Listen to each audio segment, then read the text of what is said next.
So, Julian, the clear bias by people in the DNC against Bernie Sanders is probably what got the most attention here in the United States. I'm wondering, in the documents that you released, what stood out to you as the most significant thing?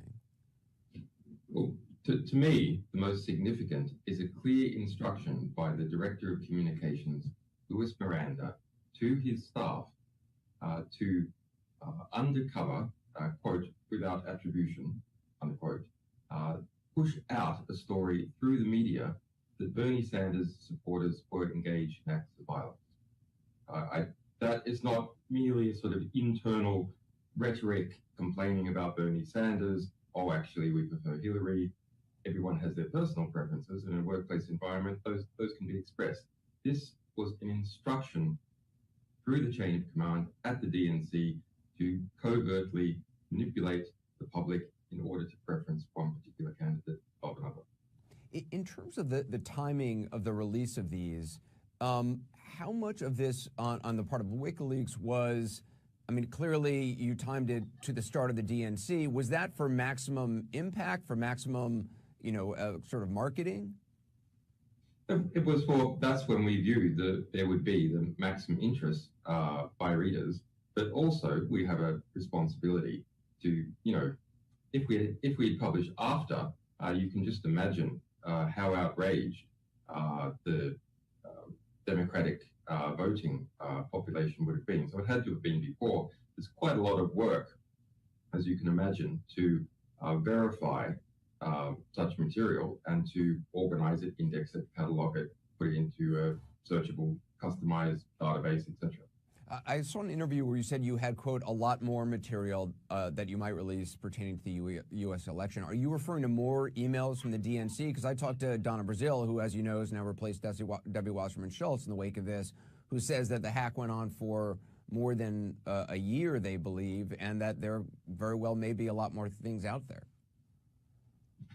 We have more material related to the Hillary Clinton campaign. It is correct to say that. Of course, you have to be very precise in reporting my statements, but you're always very precise. And yeah, those are extremely interesting, and we will see what will come of them in due course. There is word today of a new FBI investigation into an alleged cyber hack of the Democratic Congressional Campaign Committee server, which is said to be similar to the hack of the DNC committee or the Democratic National Committee. Do you have any knowledge of this latest hack, or if you do, any intention to publish any information obtained from it? I can't comment on anything that might reflect on sourcing, either to rule things in or to rule things out. But I will just say, and this is public information, it's not coming from me privately, that there has been multiple hacks of the DNC over the last 2 years. The DNC and the RNC have been Swiss cheese in terms of their security. And the DNC has been notified quite some time ago that is the case. And it has legal responsibilities that it must carry out to notify its donors if it is aware that their confidentiality has been breached by a hack. Now, the emails that we published are a separate question to the various hacks that have occurred to the DNC. We have not connected those emails to a hack of the DNC, and no one else has connected them. There's other documents that are published by the Hill, the Smoking Gun, and Gawker that have been connected to the hack. I'm not even going to bother to ask you about your sources, because obviously you're not going to reveal your sources. You don't do that. But U.S. officials have said that they have, and I'm quoting, little doubt was the term, that Russian hackers were behind this. They haven't said it definitively. Do you know, again, I'm not asking you who did it, but do you know who did the hacking of the DNC server that got you the information? Do you know who provided you with these emails? We just, as a matter of policy, we don't go anywhere near commenting on sources, ruling things in, ruling things out, because it provides extra information that might be used to track down a source. But I can say that yesterday, James Clapper, the head of the DNI, the Director of National Intelligence that oversees all 16 U.S. intelligence agencies, stated But there was a lot of media hyperventilation and, quote, they didn't know enough to ascribe motivation regardless of who it might have been. So, I mean, those kinds of statements are coming out of the man responsible for overseeing all U.S. intelligence agencies. If obviously there's been a lot of focus on Russia, whereas it Russian hackers with connection to the Russian government. If in fact it was hackers with connection to the Russian government, that this was a state-sponsored act, would that concern you at all, given the fact the Russian government has, been accused of killing journalists, repressing journalism, and a whole host of other things? Would it concern you that WikiLeaks is doing something which, whether you know it or not, is serving a state interest? Well, I mean, the U.S. famously hacks organizations all around the world, including Amnesty International, Greenpeace, etc. The Russian government, the Chinese government, do they do that as well? Of course they do. Now, if there's a transition between collecting intelligence and using intelligence, what kind of transition is it? Well, the allegation is, in this case, the transition is to making truthful information available to the public. And if U.S. intelligence agencies want to give us truthful information, we will verify it. It will take time. They shouldn't waste our time. But we'd be very happy to also reveal information about the Russian government to the public. I want to get your reaction to something that Edward Snowden tweeted yesterday. He said, democratizing information has never been more vital, and WikiLeaks has helped, but their hostility to even modest curation is a mistake. How do you respond to that idea? I mean, you and I think, have discussed this before with prior leaks, the idea that you publish personal information, in this case, social security numbers, credit card numbers of people associated with the Democratic Party, or voicemail between somebody from the DNC and, their kid going to a zoo. We're not talking about personal information. We're talking about information held by the ruling political party of the United States and its cash flows. So that's very important for investigative journalism. Now, the question is, should we tamper with the evidence in a pristine archive about the ruling party and its cash flows? Now, we have a lot of experience in this. Material that WikiLeaks has published has gone on to result in prosecutions of many criminal acts as a result of the integrity of our archives, that they can be relied on to be pristine and not tampered with. And in this particular case, we have potentially illegal movements of money that need to be tracked down and identified and argued in court, either by prosecutors or by civil litigants, that the perpetrators or the conspirators involved are properly identified. So you're saying that if you edited, that would somehow, that you believe that would hurt the security or the sanctity of the actual raw data?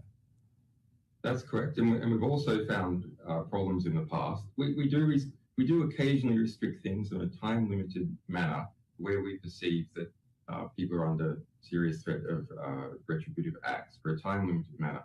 But preserving the integrity of an archive so it can be used in the legal process is something that we've become very, very good at. And the CIA, as a result, has had judgments against them. The European Court of Human Rights. Russia lost the UCOS case, $54 billion in the arbitration courts as a result of the integrity of the archives we publish. There's a report in the U.S. by Politico that says DNC staffers were told to not search WikiLeaks because malware is embedded in your site, which would allow WikiLeaks to search their computers. Is that true? Does WikiLeaks have the ability to search the computer of anyone using your site? No, and it's quite a fantastical claim. I guess it's necessary, the DNC feels, in order to discourage internal questioning of its actions. But any sort of, people get malware in their email all the time.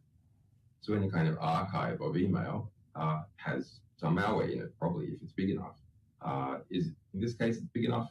It's hard to say, but in cases where we've done 5 million emails from private intelligence agencies, there has been. But it is malware that is targeted at email readers, not the form in which we display it on our website. There is a question whether you have a personal animus toward Hillary Clinton. You've criticized her on a number of national security, foreign policy issues. Obviously, she has made statements against WikiLeaks.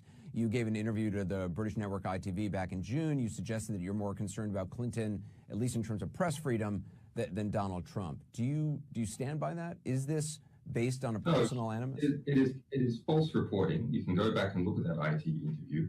I never said that I wanted to harm Hillary Clinton, anything like that. It was the presenter that used that word, and the New York Times has picked its candidate in this race, and so it distorts the facts in order to try and get its candidate up. WikiLeaks has foundational documents. Those foundational documents say that we accept materials of diplomatic, political, ethical, or historical significance that haven't been published before and are under some kind of censorship threat. This is a case that meets that. Back in 2009, we did the same thing to Republican Senator Norm Coleman's campaign. So that's 8 years of the same result. You mentioned earlier, and I should have followed up on it, you mentioned the RNC, their systems also are vulnerable. Have you seen information on the RNC, and would you publish it if you had it? Well, I'm making that statement because a number of security experts have made that statement, but also because a couple of months ago, the DNI came out and said that there have been numerous attacks on both the RNC and the DNC with a range of motivations, from philosophical, political opposition by individuals to espionage. So in the U.S., when the Clinton campaign comes out and says, well, look, we believe Russia is behind this, experts say this, or Jake Tapper pressed them for examples of experts, they didn't actually name any, but there is this sort of drumbeat of belief that Russia is behind this, and their investigation's obviously ongoing. Do you think that is just, what does that say to you, that they're blaming Russia? I mean, it's great material. It's a great scoop that many journalists are going through and producing great investigative results. Obviously, there's a need to try and distract from the seriousness of that. There's been protests and walkouts at the DNC because of what's happened. Debbie Weissman-Schultz has resigned. As a report earlier today in Politico that all the senior staff of the DNC feel that they're going to be fired as a result. So, of course, people are desperate to latch onto anything to create a diversion. But it doesn't matter in WikiLeaks' case. Our methodology means that we verify the material that we publish. Sourcing is another question. Our publications are disconnected from the source because we're not writing up someone's opinion. We are providing pristine material, analyzed, indexed, with our own descriptive but entirely verifiable analysis as the result. So it is a diversion. It is a meta story. It's an interesting meta story. Every claim in the press should be checked out. But it is a meta story. And to those in, I mean, right now, obviously, you're still at the Ecuadorian embassy in London. You've been there, I think, now for 4 years, avoiding extradition to Sweden, possibly even the United States.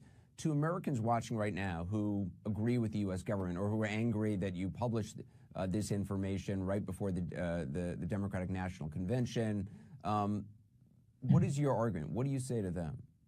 That they feel you're interfering in the U.S. elections? No, I think that is a fair question. WikiLeaks is an organization that has a lot of people in it. It's a publisher that's been going a long time. We're entirely funded by the public, by our readers, unlike billionaire-funded foundations or Rockefeller or organizations funded by the USAID or organizations like Russia Today. We are funded by the public. We have a number of Americans that work for our organization. So, most of our readers and most of our donors are in the public in the United States. So we have a connection to the United States. Personally, do I have a connection to the United States? Yes, of course, because as an Australian, Australia is in the US alliance in a very significant manner, but Australians don't get a chance to vote. So, so to the question of anger that you're interfering in the U.S. election, you say this is that your readers are American and therefore it's okay? Well, it's what our readers demand, but it's also our basic principles that the publication of true information and that's an important qualifier, true information about modern human institutions allows us to understand what they're doing and therefore to reform them. If we don't understand what our institutions are doing, we have no hope to reform them whatsoever. Julian Assange, I appreciate your time. Thank you. Thank you, Anderson. To the start of the DNC, was that for maximum impact, for maximum, sort of marketing? It was that's when we viewed that there would be the maximum interest by readers, but also we have a responsibility to, if we had published after, you can just imagine how outraged the So, Julian, the clear bias by people in the DNC against Bernie Sanders is probably what got the most attention here in the United States. I'm wondering, in the documents that you released, what stood out to you as the most significant thing? Well, to me, the most significant is a clear instruction by the Director of Communications, Louis Miranda, to his staff in a workplace environment. Those can be expressed. This was an instruction through the chain of command at the DNC to covertly manipulate the public in order to preference one particular candidate of another.